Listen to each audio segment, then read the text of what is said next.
अस्सलाम वालेकुम काश्तकार भाइयों, मैं हूं मोहम्मद आमिर इकबाल और आज हम बात करने जा रहे हैं सूरजमुखी के हवाले से। बीज में जो ऑयल है, ऑयल कंटेंट वो 40 से 45% होता है और विटामिन ए, बी और के इसमें बड़ी वाफर मकदार में मौजूद होते हैं जो इंसानी सेहत के लिए ज़रूरी हैं। तो ये इसकी थोड़ी सी अहमियत है। आप जानते हैं कि हम 17% अपने मुल्क की ज़रूरत का जो ऑयल है वो अपने मुल्क में पैदा कर रहे हैं, बाकी सारा हम इंपोर्ट करते हैं जिसमें हम अरबों रुपए खर्च करते हैं। तो ये ज़रूरत इस चीज़ की है कि हम इस चीज़ों को, सूरजमुखी है, कनोला है, इस तरह के जो तेल है, ये चीज़ें हम अपने मुल्क में उगाएं ताकि अपने मुल्क को तेलदार अजनास में ख़ुद कफ़ील बनाएं। तो सूरजमुखी की जहाँ पे हम बात करते हैं तो सूरजमुखी के हवाले से जो वक्त काश्त है हमारा डेरा गाजी खान और राजनपुर का जो एरिया है वहाँ पे तो 20 दिसंबर से शुरू हो रहा है। 20 दिसंबर से आप 31 जनवरी तक काश कर सकते हैं। उससे पहले पहले जितनी जल्दी हो सके काश कर लें।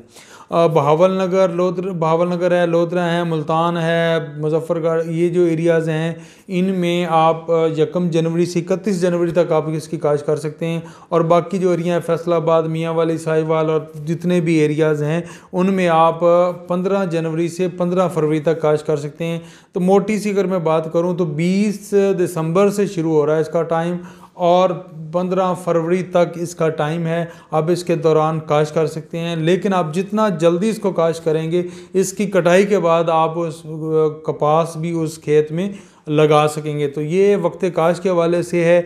तो इसकी इकसाम के हवाले से 5 से अच्छी इकसाम है जो उनको पंजाब लेवल पे मुंतखब किया गया है। इन 5 में से आप काश करें। ये तमाम हाइब्रिड इकसाम हैं। इनमें से सबसे पहले जो है वो हाइसन 33, आप जानते हैं कि बहुत पुरानी वैरायटी है और बहुत अच्छा उसका पोटेंशियल है। उसके बाद अगोरा 4 है, वो बहुत अच्छी वैरायटी है, नई वैरायटियों में शामिल है। NKR अरमानी एक वैरायटी मौजूद है और उसके बाद अगसन 5270 के नाम से मौजूद है और उमर सीड की एक वैरायटी है US 666। तो ये 5 वैरायटीज़ ऐसी हैं जिस पे गवर्नमेंट सब्सिडी भी दे रही है और ये पूरे पंजाब में काश के लिए मौजूद हैं और बहुत अच्छी हैं। अब ज़मीन की अगर हम बात करें तो इसके लिए ज़मीन भारी मेरा चाहिए। बहुत ज़्यादा रेतली, कलराठी, सेमज़दा इस तरह की ज़मीन इसके काश के लिए मौजूद नहीं है। हल्की मेरा ज़मीन में भी इसकी काश्त आप कर सकते हैं। सूरजमुखी के लिए खादों की मकदार और ज़मीन के लिए मैं बताने जा रहा हूँ। और ज़मीन के लिए 1.5 बोरी DAP है, 1 बोरी SOP है और 3 किलोग्राम का जो पैकेट है बोरिक एसिड का 11% का, वो आपने बिजाई के वक्त इस्तेमाल करना है। ज़मीन की तैयारी में आखिरी अरसों के पहले इस्तेमाल कर लें। उसके बाद आपने पहले पानी पे आधी बैग यूरिया का इस्तेमाल करना है, दूसरे पानी पे 1 बैग आपने यूरिया का इस्तेमाल करना है और तीसरा पानी जो अब डोडियाँ बनने जा रहे हैं, वो उसकी फूल बनने जा रहे होंगे, तो उस पानी पे आपने आधा बैग यूरिया का इस्तेमाल करना है। तो ये आपकी यूरिया की मकदार होगी। इसमें 6 किलोग्राम जिंक जो है, आप जो पहला पानी लगाएंगे उस पानी के अंदर आपने वो जिंक का इस्तेमाल करना है। 6 किलोग्राम का यूरिया के साथ मिला के आप इस्तेमाल कर सकते हैं।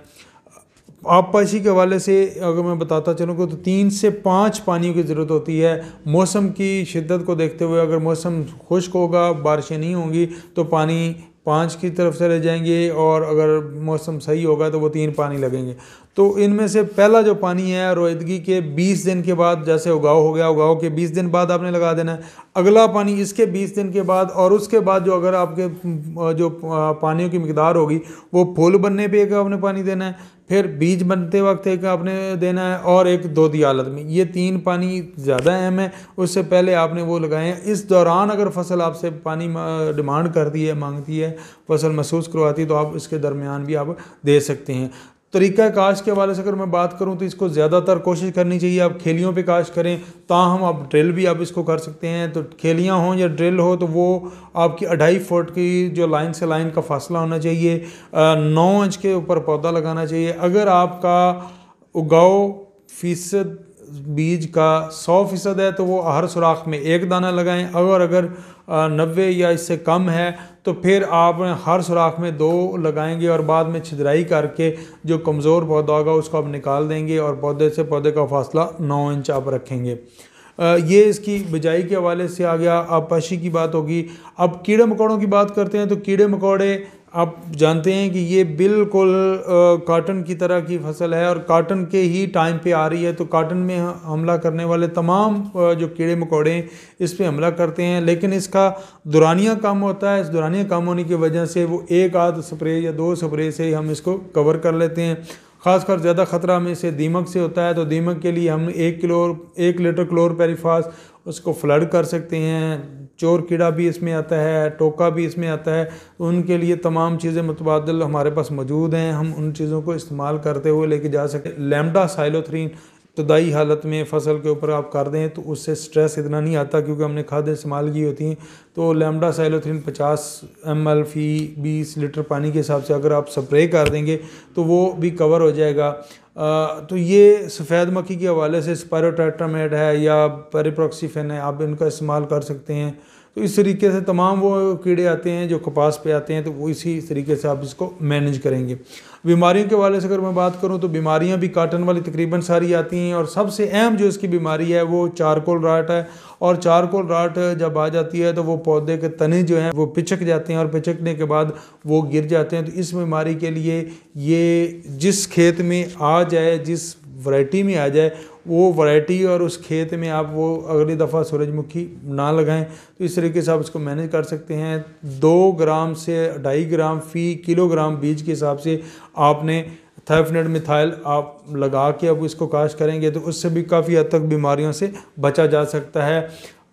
इसका सीड रेट कितना होना चाहिए? 2 किलोग्राम बीज इसका बहुत काफ़ी है हाइब्रिड वो किस्म का, तो आप 2 किलोग्राम इसका बीज इस्तेमाल करें। और आखिरी जो बात है वो ये है कि इसकी आपने हार्वेस्टिंग कब करनी है, बर्दाश्त कब करनी है। तो जब आप फूल का पीछे वाला जो हिस्सा है वो आप देखें कि वो सब्ज़ से सुनहरी हो चुका है और सब्ज़ पत्तियां इसकी खुश्क हो चुकी हैं, पत्ते इसके खुश्क होकर गिर चुके हैं, तो उस वक्त इनको काट के धूप पे खुश्क कर लें। खुश्क करने के बाद आप इसको डंडों से भी निकाल सकते हैं, थ्रेशर से भी निकाल सकते हैं, हार्वेस्टर के साथ भी निकालते हैं, या खड़ी है फसल आपकी मुकम्मल पकने दें।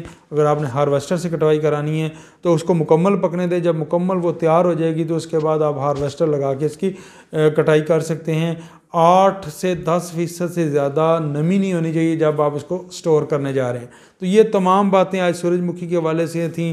सूरजमुखी के कीड़े मकोड़ों के ऊपर और बीमारियों के ऊपर एक अलहदा से भी वीडियो बनाने की कोशिश करूँगा। तो ये ओवरऑल आपको मैंने सिनेरियो बताया कि सूरजमुखी की आप काश्त करें। सूरजमुखी में काफ़ी मुनाफा बख्श फसल है और हमें काफ़ी फ़ायदा देगी। बहुत शुक्रिया। अल्लाह हाफ़िज़।